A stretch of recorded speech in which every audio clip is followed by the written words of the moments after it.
Hey guys, today I'm going to show you how to replace the cabin air filter on this 2008 BMW 328i.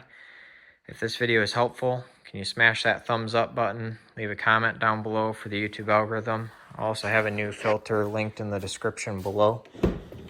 So first thing we need to do is pop our hood. To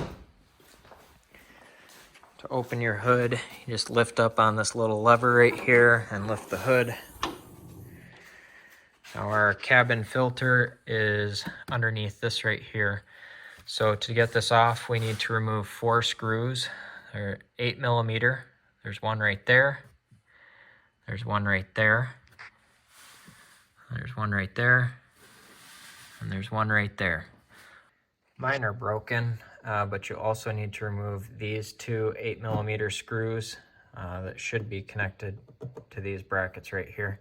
The screws removed, we can just lift up on this right here.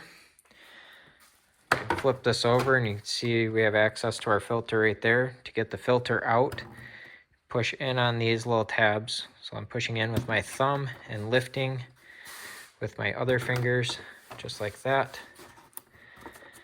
And then we can remove our filter.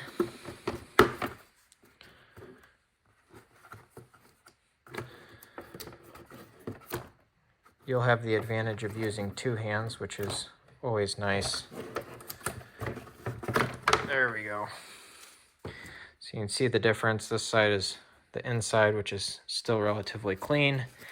And this side is absolutely filthy and filled up with junk and debris. So we'll replace this.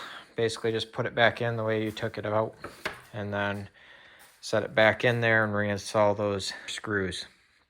So if this video is helpful to you, smash that thumbs up button. Leave a comment down below for the YouTube algorithm. Thank you for watching and have a good one.